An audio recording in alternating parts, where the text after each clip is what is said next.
Welcome to the Third Realm Integration Podcast, where our unconscious minds meet and the transformation begins. I am your host, Maegan Kenney, licensed psychotherapist, soul retrieval shamanic healer, and heart conscious practitioner. Let's get started.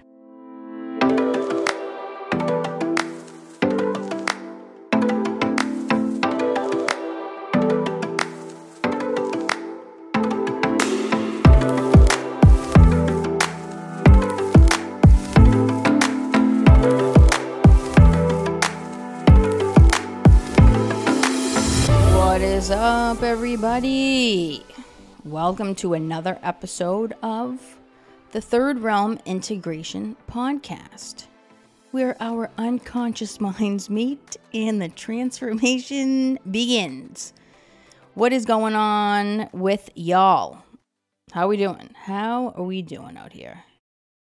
I'm hearing the birds chirping. I got my fan going. It's nice and hot here in the south. Not mad about it. Not mad about it at all. I feel like I've adjusted well to the heat.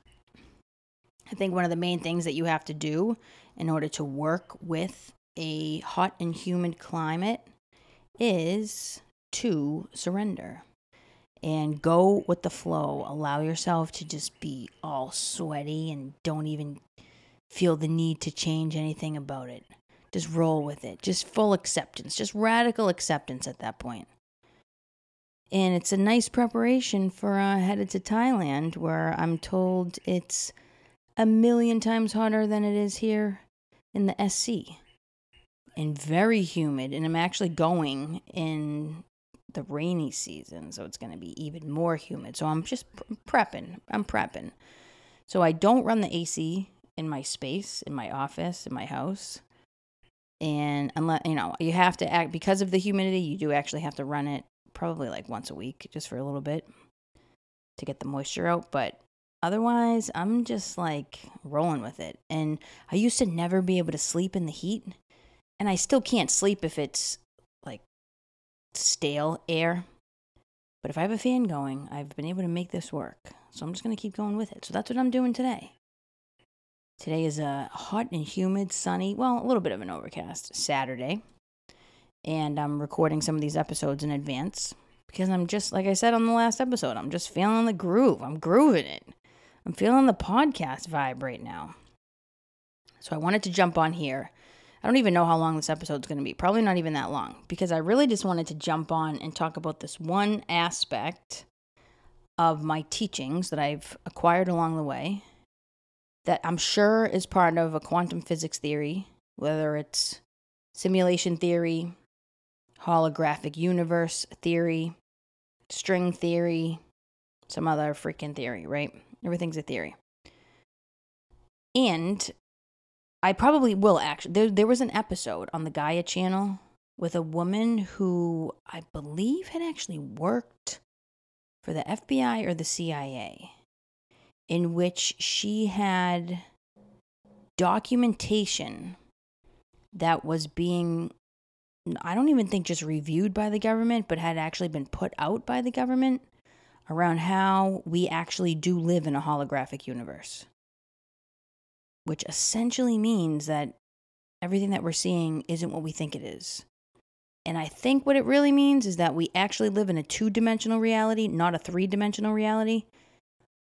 But because the way that the light and the prisms and whatever reflect, it looks like it's a 3D reality, but it's really not. I don't know. All I know is that that's about as deep, that's about as deep as it gets. You can't really go much deeper than that. So I think I'm going to rewatch that, bridge what the woman says, and be able to give the information on the show so you guys can go and watch the episode. But bridge that information with what I know on the metaphysical, spiritual, and healing side of it, and give my take on that. So I think what I'm going to talk about today actually is probably in some theoretical model in quantum physics. But my teacher taught me about it, and then it got reinforced with what I've learned from Dolores Cannon in what she talks about. And also, I think, now that's simulation theory. about how there's somebody or something beyond us that's actually programming the experiment that we are all in. It's so funny. Every time I think about this idea that we are in an experiment, which we we absolutely are on many different levels, I think about how angry, like irate, like rageful everybody was, and probably some people still are, during all of COVID and the whole thing about the vaccine, and everybody that was like flipping out and saying like, how dare you not get the vaccine, and how dare you get the vaccine, and everybody's yelling at each other and flipping out. And it's just like the best meme of all time that probably got taken down that ever hit the social media waves during COVID was the meme that said, we're all part of the experiment. I'm just in the control group. It's like you're in that group getting tested in this way. I'm in this group getting tested in this way. It's like we're all in the freaking experiment. Like, why is everybody tripping so hard? So anyway, what I wanted to talk about today is the concept that I don't even know what I would call this. It definitely is a reflection of our state of consciousness, and thinking about our state of consciousness as a vibration, a frequency.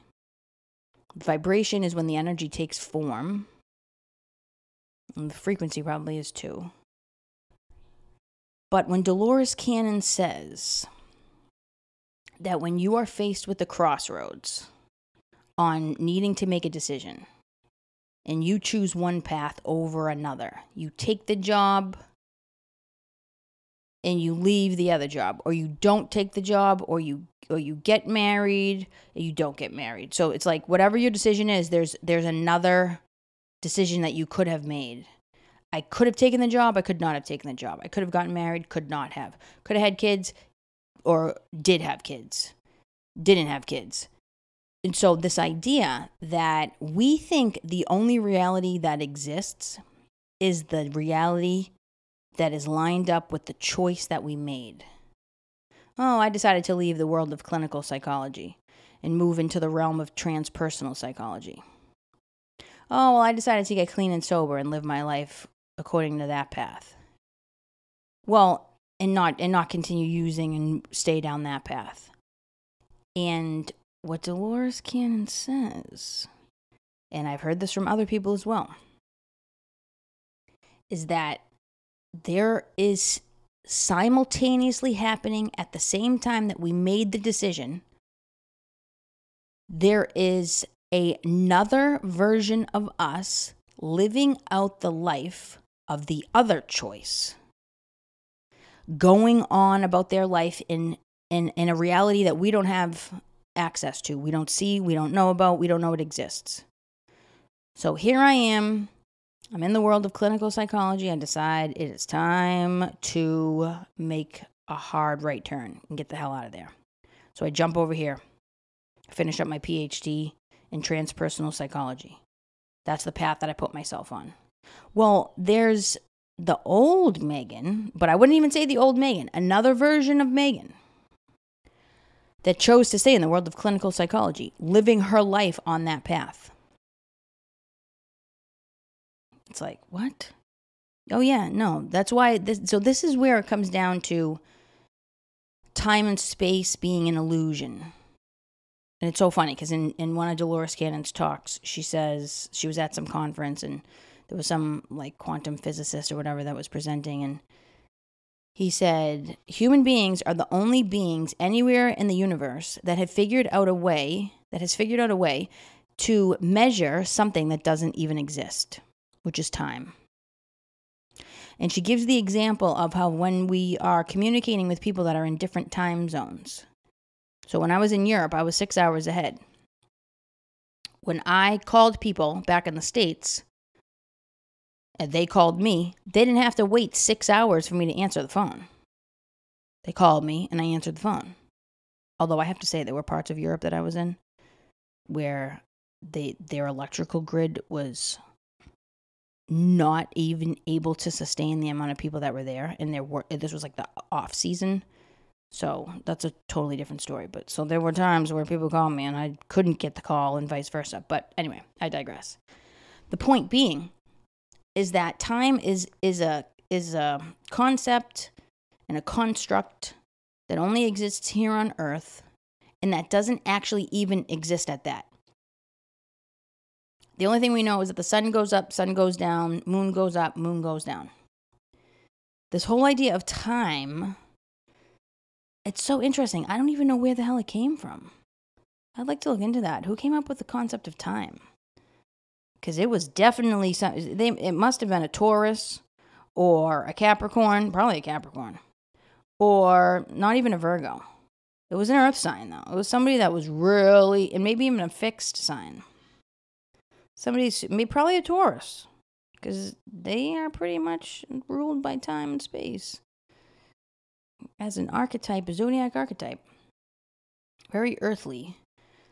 And it's just incredible. It's like, how did we get to the point where now we're starting to question this idea of time? And like those of us in the metaphysical space, it's like, yeah, time. We know time doesn't exist the way that we've been taught because we time travel. We jump into other dimensions through meditation. We know what the meaning of that is. Even if we take the pathway of psychedelics, which I'm learning is not even the same pathway. It's an entirely different pathway.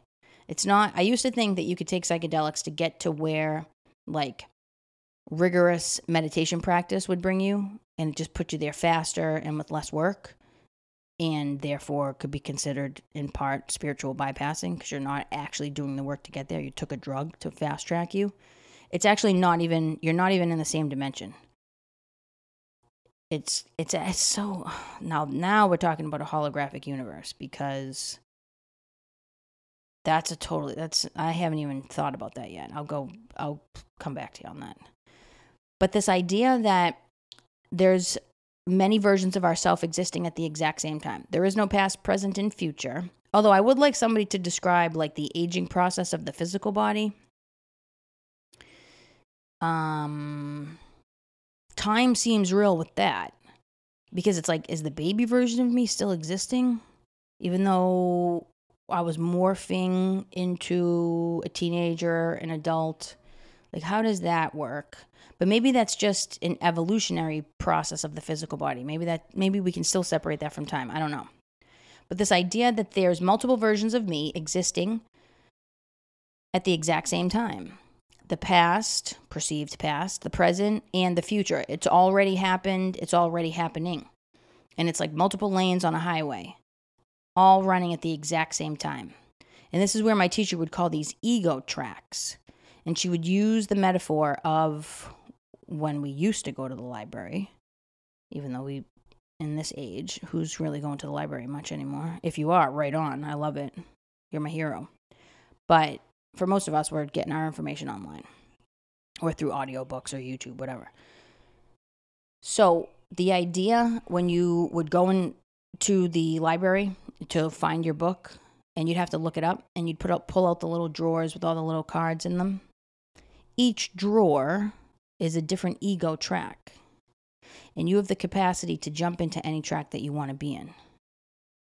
I could jump into the track of the other version of me that chose to stay on drugs. I could go back. I could go, I guess, back to, because I was once familiar with that. So I could jump over to that track. I could jump over to the track in which I am petrified that I am not going to make it in life, that I'm not going to be where I want to be at some point, that I'm not going to achieve the goals that I want to achieve, or that I'm not going to have any means of survival. I'm not going to have a home. I'm not going to have money. I'm not going to have resources. Scarcity mindset. I could jump into that one. I could jump into, that's all negative thinking. I could jump into the track in which I keep my consciousness really constricted and get really bent out of shape about small stuff, lose sight of the bigger picture, complain, get aggravated, get annoyed. I could jump into that track. I could jump into the track where I'm in now, where I see things from a much bigger picture, and I'm looking at the metaphysical, way beyond the physical, looking at that from that perspective, that's where I see life now. And that may change, right? It could change with the types of food that I eat. It could change with substances that I ingest. It could change with people that I'm around and energies that I am absorbing. And I could be driven right back down to a lower vibration, and I could get stuck there for a little bit. All of which, though, are different ego tracks. Sometimes we get thrown into one, sometimes we can just choose one. Really, though, if you think about it, it all comes down to choice. We all can choose to manifest whatever reality we want. It's just that, in my experience, it's either done consciously or unconsciously. And whenever it's done unconsciously, it just feels like the life is being done to us. That's what I was talking about in the last episode about fate. Oh, it's my fate to just be whatever. Screwed over all the time. Not find love. Not have this. Not have that. And when you shift your perspective and come from a place of abundance and gratitude to say, like, well, wait a second, I could just focus on what I don't have or what I'm trying to achieve that I don't have in this current moment. And then I'm always going to feel like I just don't ever have enough. Or I could look at it from the perspective of what am I grateful for and what do I have? And if I compared myself today to the experience of me, just to use time as a frame, 5 years ago, it's like, dude, you've accomplished a lot. And everybody should be able to say that about themselves. Even if it feels like you're still doing the same thing over and over again.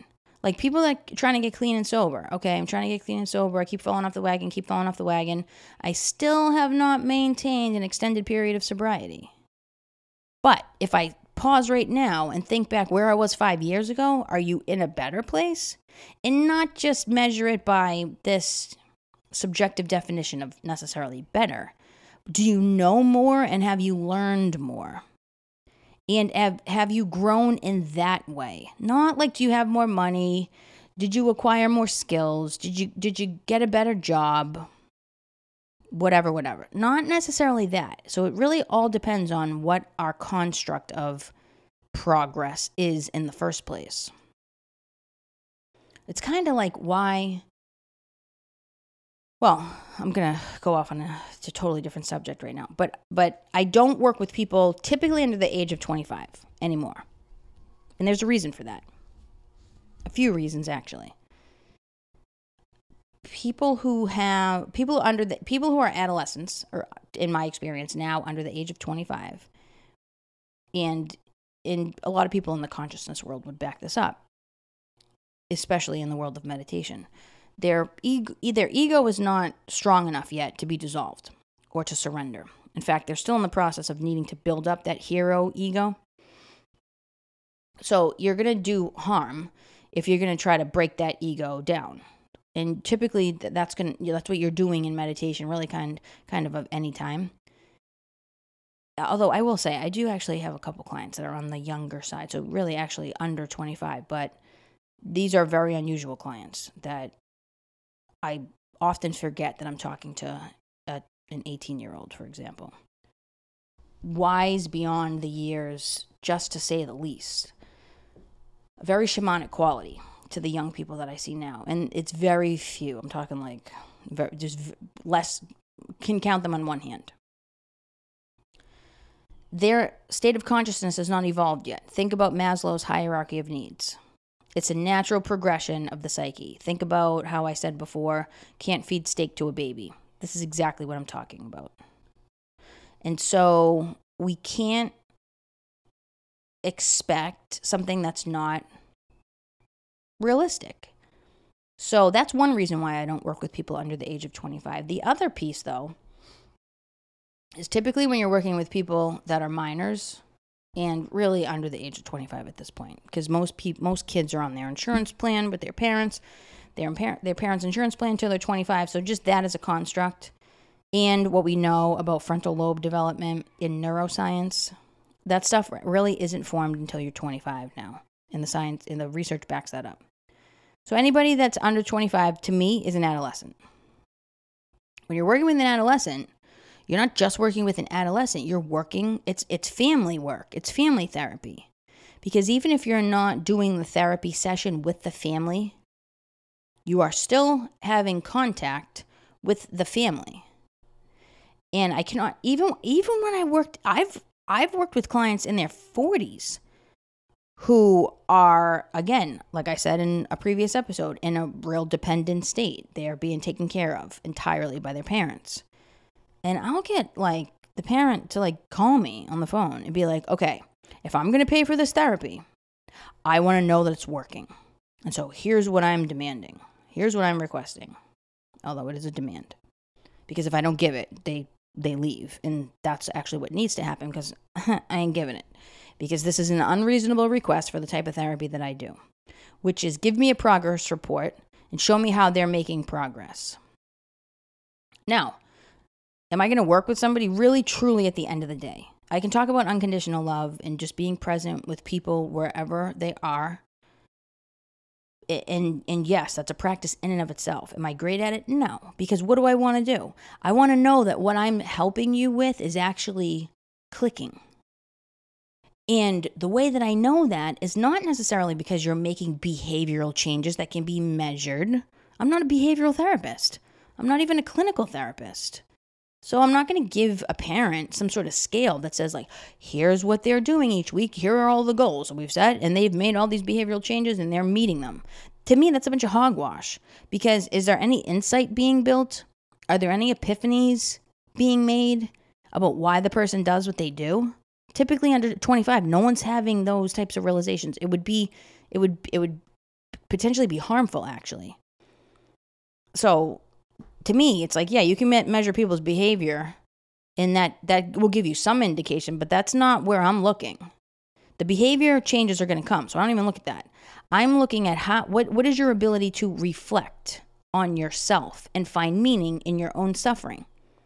Have you come up with some sort of understanding yet as to why you have faced the challenges that you have faced and what patterns are at play underneath all of the experiences and events?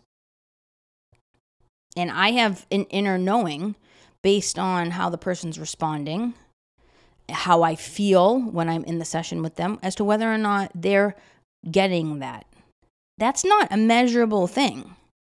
You can't see that. You can't touch that. That's not physical. I'm not working in the physical world anyway when I do this work. This is all spiritual, metaphysical transformation that's happening.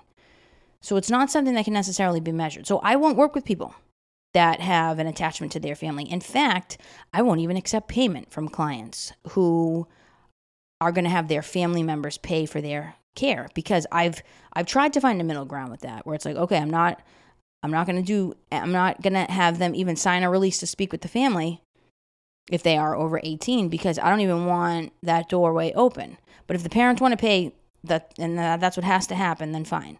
Well, that doesn't end up changing anything, because they feel like they are entitled to know exactly what's going on with the care. And honestly, I mean, rightfully so. Like, it's your kid, not mine. You're paying for the care. You want to know what's going on. Okay. If you don't have enough trust in your kid and enough trust in me, and maybe you shouldn't, I'm not gonna begrudge anybody for that. Of course not. It's just not the type of work that I do, though. So I'm not going to be the right fit.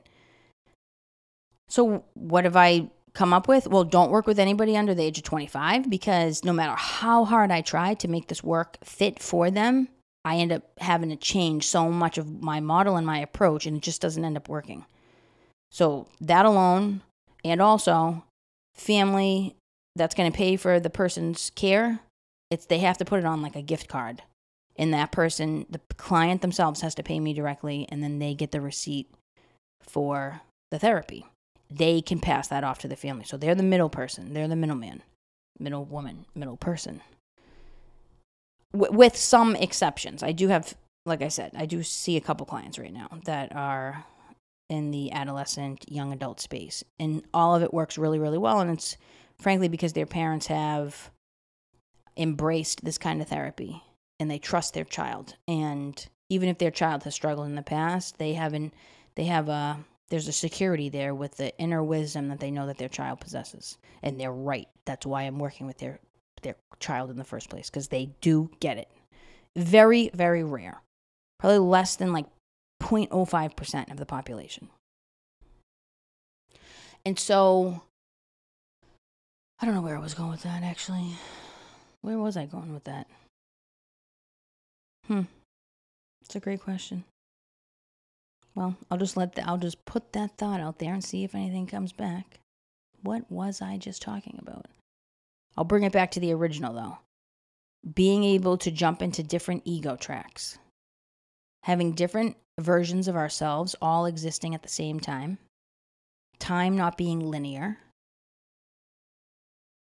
but being vertical, maybe. I guess that's kind of linear. Not really, though. Horizontal would be linear. Yeah, vertical time. Kind of like you're going up. You're moving up the ladder as opposed to across the street. And so this idea that there are multiple realities existing at the same time, and I can choose to jump into any one I want based on how I think, how I experience the world. Do I experience the world as a wounded person? Am I wounded and mad and resentful and hurt by my life experience? Or do I see great value in everything that has happened to be able to say, okay, I get it now. I am getting it. Something just popped back into my head that was going to lead me into connecting what I was just trying to connect here. I went off on that tangent, but maybe it'll come back.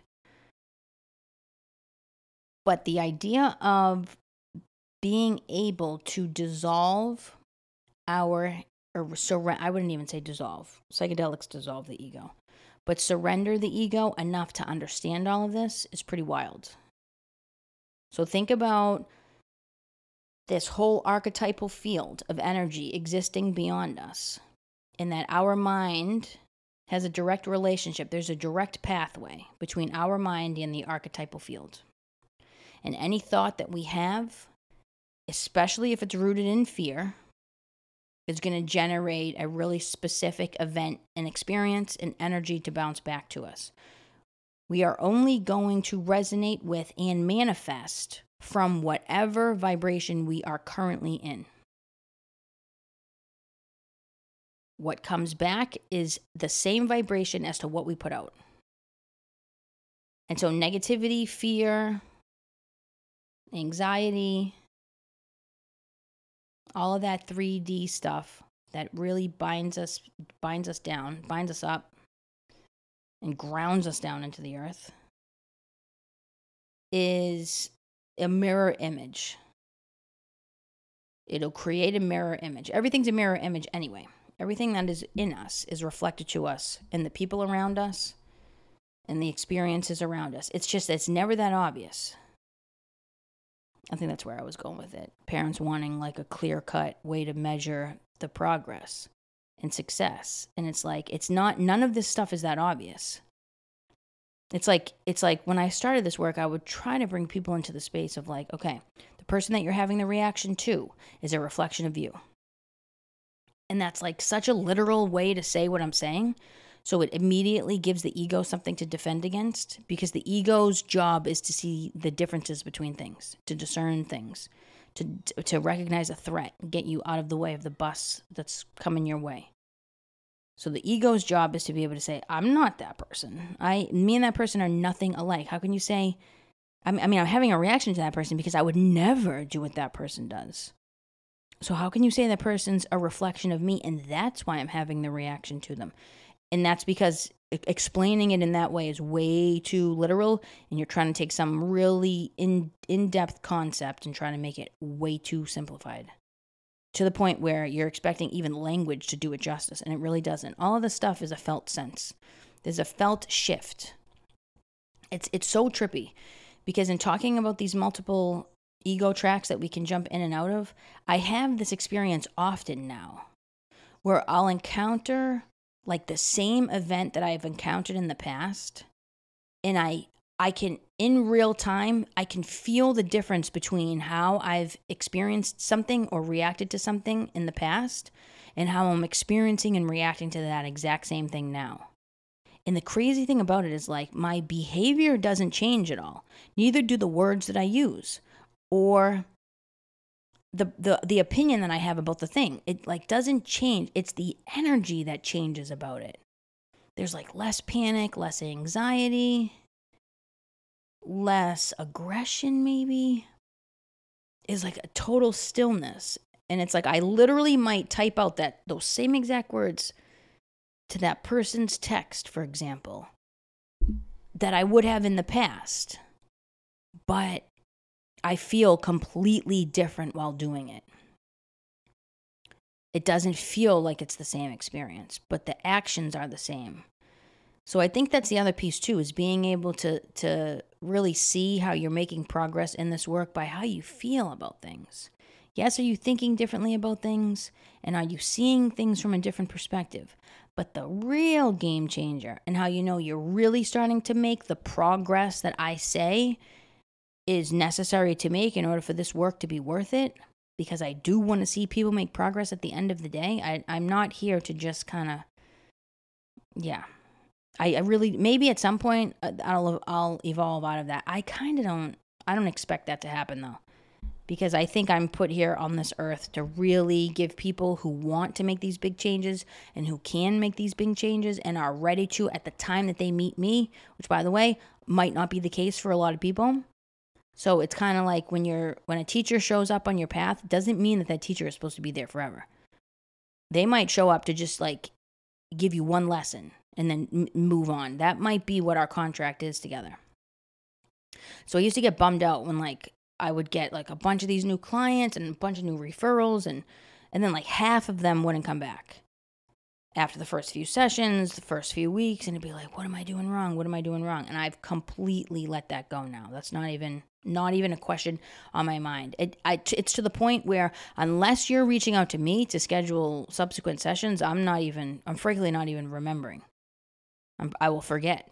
Like, oh yeah. And like weeks will go by. Oh yeah, I haven't heard from that person. So I'm not even like, that's not even on my radar anymore. Because in my experience, the shifts happen when you start to feel differently about it. That's why it's so important to bring people into the suffering.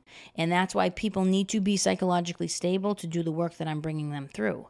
Because I am bringing you deeper into the experience of the feeling, the emotion. One of the things that we're here to learn as human beings is the quality of emotions. I'm actually bringing you, you're going to feel more before you're going to feel less. And I need to know that you're capable of doing that. And that you're at a level of consciousness in which that would be safe to do and would make sense to do and would be helpful to do. And I say in the meditations, we're not going into the emotion necessarily. I want you to feel the vibration. I want you to feel the frequency, which it feels so much lighter than the emotion, because the emotion is a human experience, not a spiritual one. So it's very dense, very earthbound, it's heavy. And so I try to frame it like, I don't want you to feel the emotion. I want you to feel the vibration. However, I have come to learn that at first, until you build your way through that, until you navigate that path forward, you start clearing that way for yourself, you actually are going to feel more in the form of emotions than you are going to be, than before you can feel less when you feel the vibration. Feel more with the emotion, you feel less when you feel it as the vibration. But it's really a felt sense at the end of the day. That's why I can't measure it. And I can't say, oh, this person's making tremendous progress. I can say that, but that's why parents will be like, well, they're still sleeping until 11 and 12. What is going on with that? When is that going to change? Well, they still won't listen to us. Well, that's because, their problem is that they're listening to you. That's the problem. Sorry. That's also why I can't work with young people that are still living with their parents, because what I have found is that this work gets the child to start stepping into more of their adult archetype, which the parents don't want, because it's like setting boundaries, potentially, maybe if there's a toxic family relationship, setting boundaries so the kid can start figuring out what opinion is theirs and what opinion is their parents'. And I actually have found that a lot of parents have a really hard time with their kids just growing up and becoming adults. And frankly, a lot of times those kids are going to slip into this like rebellion stage first So it actually looks like, oh, my kid's actually resisting me more now that they've been working with you. Not that I've had anybody say that, but I'm sure that has been the case in certain circumstances. I'm sure I can think of plenty, actually. And it's like, oh, we can't have that. That's an indication that the work isn't working. Well, actually, the work is working. That's actually an indication that the work is working. Because my job is to help people move from states of dependence into independence. And a lot of times what that looks like is starting to say no and having your own sense of self. Your own sense of self. Believe it or not, that's why this work is brilliant for people with borderline personality disorder who really don't know who they are. And they're really trying to figure it out. And they grab onto other people and they mimic other people's behaviors and beliefs and opinions. They take all that on because the boundaries between them and other people are so thin, like they're practically non-existent, that they can get flooded a lot emotionally. They can get really confused. They have a hard time making decisions. And what is at the core is a lack of sense of self and a lot of fear around abandonment and rejection. And so they learn to attach to other people to find security in that. And that's just really general, because also there's a book called Hard to Love, and it's about overcoming male borderline personality disorder, which I have found is so often misdiagnosed as an antisocial or a narcissistic personality disorder. And it's very common. It's very common, I have found. So anyway, off that topic for a second, back to the original point. Really taking in the idea, understanding time is an illusion, so is space. I am a physical body and my skin ends here, but my energy does not. And my higher self that lives within me also is limitless and knows no boundaries. It goes from me in my heart, in the deepest part of my soul, all the way beyond the cosmos to the limits of our own galaxy. That's how expansive each one of us is as a human being when we look at it from the soul level. And so, why would time and space limit us then if we can begin to understand that we are expansive, limitless, non-dual beings where we all share an experience of oneness? We're so hooked in this society of seeing the differences amongst each other. And like, one thing that so like kind of irritates me is how we have fallen into the space where it's like, if I say I understand your experience, I'm somehow invalidating you. We're like afraid to say like, oh no, I get it. Yeah, no, I get it. No, it's like everybody wants to say like, oh, well, I don't know your experience, but man, that sounds tough. There's nothing more icky than somebody be like, oh, I'm sorry, that sounds really tough. I wouldn't know a thing about that. It's like, oh my God, are you a human being? Have you suffered? Do you have fears? All right, then you get it. Why is everybody so afraid to say like, yeah, I get it. Yeah, I understand. Oh, I don't know your experience. Well, you know a human experience, so you should have a clue. Everybody gotta get out of this. Seeing each other is so different from one another that it's now safe to see each other as different. It's like politically correct. It's socially and culturally acceptable to see everybody as so different from one another. And that everybody's got every different identity, right? Like your racial identity is different from mine. Your gender identity is different from mine. Your cultural identity and ethnic identity is different from mine. Yeah, there are variations amongst the diversity of who we are as human beings. We have diversity of thought. We have diversity of all sorts of experiences. That makes us amazing creatures. What brings us together, though, is to see the commonalities. We're all major players in the collective unconscious, and we all have that. And within each one of us, there is a sea, a pool of information, an ocean, and we're all a part of it, and we all share it. We all have it. We all share it with one another. This is the idea of non-duality. Duality is when we see all the differences amongst each other. And we're moving out of that space. And I encourage everybody to start thinking about how you can start seeing things from a non-dual perspective if you want to make the move into the new earth, into the 5D. We're going to make a leap for it. We're going. Beam me up, Scotty. I'm ready. Let's go. I don't want to stay in the 3D. Worrying about time and money and fear and having no higher purpose. No. Never really wanted to be there in the first place. Just had to really just find the route out, and I have found it. So I'm ready. Take me, you guys. Let's go. Let's roll. Elon Musk, you want to start a collective on Mars? Okay, I'm with it. Call me. I'll be there. I'll be able to help out. I'll be a contributing member of the collective. Let's make it happen. So we're getting ready to move into the 5D, which means we got to start paying off the karmic debt to get off the karmic wheel of the 3D reality to jump into the 5D. And one of the ways to do that is to start seeing time and space as an illusion and to see you being the manifester of your own destiny. And it's all based on how you approach life, how you think, and the energy and the vibration that you hold within you and what you put beyond you. That's going to dictate what reality you are living in. It's the craziest thing, but I feel like when people have these phrases and these mottos about how they live their life, oftentimes they don't take their own advice, but it doesn't mean that they're wrong in what they're saying.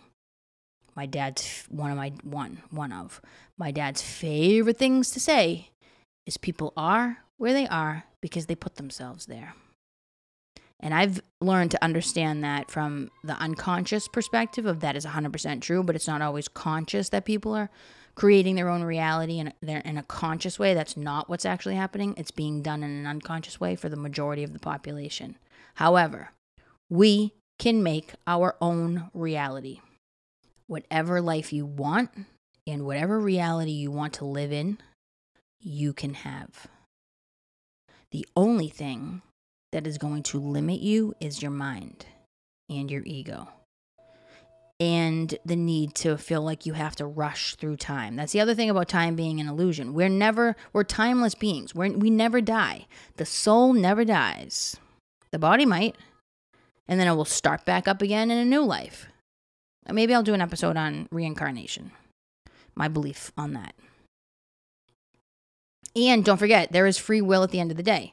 So despite what the path might be on how we set this life up to be, free will take us in different directions. I have not even figured that out, how many variations of free will there actually is. I used to think there were only two paths. I definitely don't think that anymore. I used to always think that there was just a higher vibrational expression and a lower vibrational expression. But in this topic today, what I'm highlighting here is that there are many tracks to jump into. Not just a higher and a lower, but many variations in between. And the biggest lesson that we can integrate here on Earth is to really come to a place where we don't just understand that our mind creates the illusion, but that our mind is the illusion, and then how to feel your way through that to get to the other side. Feel your way through the mind being an illusion so then you can step beyond that, step outside of that. So you're not caught in the illusion anymore with the attachment to the material world. And instead, you can see beyond that. The soul is a timeless entity. There's no need to rush through this lifetime to try to get it all done here and move with impatience. Patience is a virtue. And this is coming from somebody who has been the most impatient person for pretty much all of my life. And I let it just be slow and steady, steady and slow. Let it go and let it flow. That's my motto these days. Let the river guide me through. Don't try to rush to the finish line with my own actions and put all that pressure on myself to be the maker of my own destiny as if there's no other support out there helping me move forward. We think we gotta go, move forward, do the work harder, get to the end. achieve, be productive, in all these ways. And yes, we do need to be all those things, but we go to the extreme with it. And we think like we're the only ones in charge of this ship. And that's only true in part.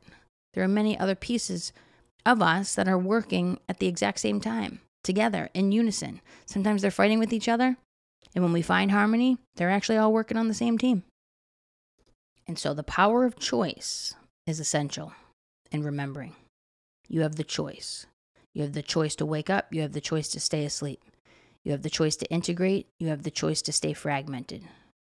And by the way, now my perception of integration is not just like integrating these many aspects of ourselves in this one lifetime. It's about actually integrating who we've been in previous lifetimes, who we'll be in future lifetimes, and integrating all of the journeys that our soul has made up until this point and will continue to make. So that's the metaphysical integration is now what I'm talking about, not the human integration. Forget that stuff. It's boring. Integration on the metaphysical level, bringing together all the different aspects of our soul and all the different journeys our soul has been on in the many different lifetimes that it has lived. Yep, that's what it is. That's where we're going. Beam me up. That's it. We're here. We're out here. Who wants to go? Who's going to meet me there? And that's the other thing. Time travel. Do an episode on time travel. Julia Mossbridge. Time travel and unconditional love. The Noetic, I think it's Institute of Noetic Sciences. Because that's when you're starting to tap into the other dimensions. You're time traveling. Now time doesn't have barriers and limitations or beginnings and ends.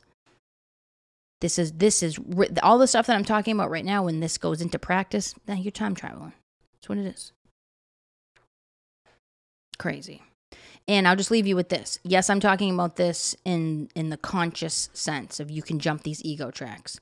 But Dolores Cannon talks about examples of when she's worked with clients and they've had, it's like a crack in the veil, so to speak, and they've seen things, maybe an airport near their house one day, and the next day there's no airport there. They talk about how the person has slipped into another dimension, another reality, a simulation, another concurrently parallel running reality right next to this one in which there is an airport where the person saw it. And they jumped in and they jumped out. That's more on the trippy side of what I'm talking about, the quantum physics kind of holographic spin on what I'm talking about. For the sake of today, I'm really just talking about the different flavors that your ego can take. The different ways that you can think, and from a consciousness perspective, the different levels of consciousness that is reflected in each track. Food for thought. All right, that's it. I'll leave it there. It's been real, you guys. I will catch you on the next episode. And may the light always lead your way. Be well, everybody.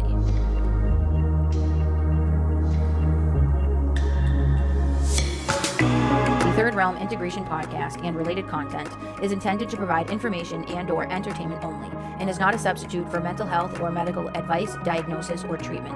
Do not delay mental health or medical consultation or substitute a mental health or medical professional's opinion because of what you heard on this show.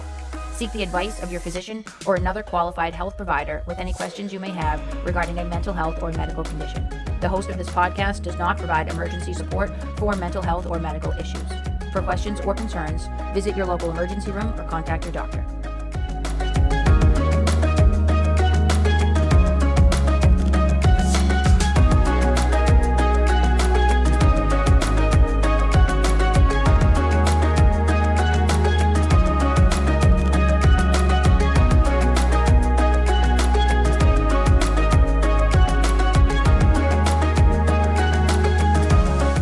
I'm going to give you one here. Totally astrologically informed by the great Melanie Reinhardt, astrologer. Chiron represents an emerging spirit of philosophical independence, compassion in the face of suffering, and an ongoing process of learning to trust the inner teacher or guide. Okay, there you go. Boom, boom, and boom. Chiron being the archetype of the wounded healer.